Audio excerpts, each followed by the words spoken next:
Hello guys, welcome to our lecture Indian economics. ये 10-10 minute का series होगा, यानी कि जो एक वीडियो का सीरीज बनेगा वो केवल 10 मिनट का होगा। और इस सीरीज में कंप्लीट यूपीएससी का कंप्लीट सिलेबस कवर किया जाएगा इंडियन इकोनॉमिक्स का। नोट्स के लिए आप हमारा टेलीग्राम चैनल ज्वाइन कर सकते हैं। आज देखिए, जीडीपी का लास्ट लेक्चर है। नेशनल इनकम में जीडीपी का लास्ट लेक्चर होगा। आइए स्टार्ट करते हैं आज का लेक्चर। देखिए, इससे पिछले वाले लेक्चर में हम बात किए थे कि जीडीपी को कैलकुलेट करने का चार तरीका है। चार तरीका कौन कौन सा है?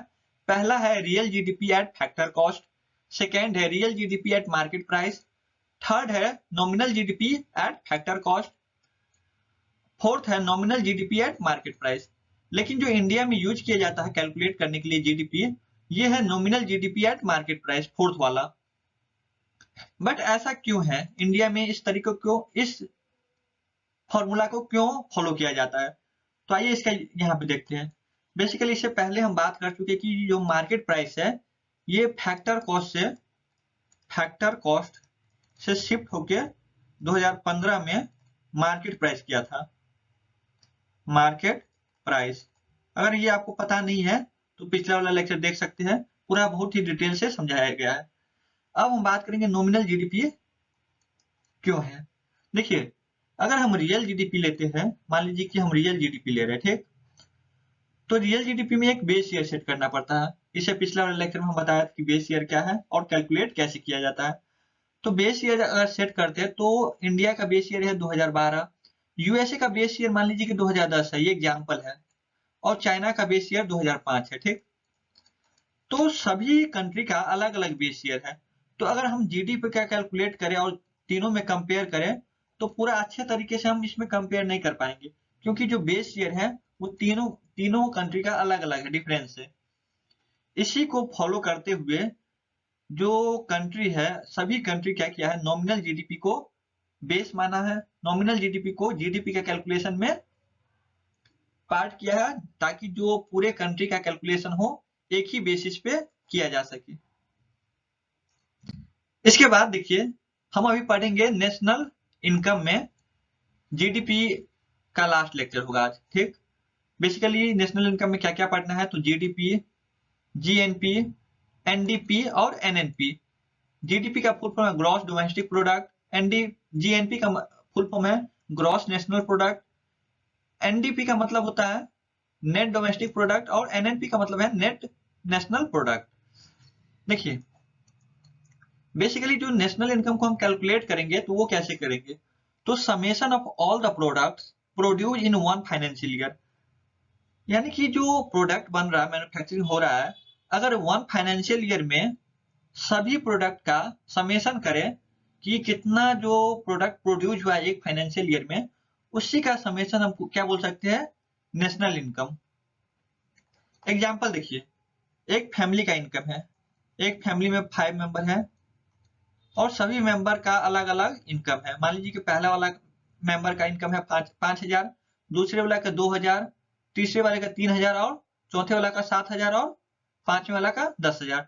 टोटल इनकम अगर देखा जाए तो 27 यानी कि 27,000 है। इसी तरीके से अगर पूरा इंडिया का मेंबर, जितना जो इंडिया के ज्योग्राफिकल बाउंड्री के अंदर लाई करता है, टोटल मेंबर, उसका जो कैलकुलेशन करे टोटल इनकम को, तो उसको हम बोल सकते हैं कि ये नेशनल इनकम पूरा इंडिया का है। देखिए, adding the incomes of all the people living in geographical boundary of India, यानी कि जो ये जो इंडिया का ज्योग्राफिकल बाउंड्री है, इसके अंदर जितना मेंबर है और इस मेंबर का जितना जो इनकम है, सभी को कैलकुलेट कर लेंगे तो हम बोल सकते हैं कि ये जो इनकम है ये पूरा कंट्री का इनकम है, यानी कि नेशनल इनकम है। इसी को थोड़ा और डिटेल में बात करते हैं। देखिए, यहाँ पे नेशनल इनकम को हम अलग अलग तरीके से डिफाइन कर सकते हैं। Summation of all the products, ये भी एक फॉर्मूला है।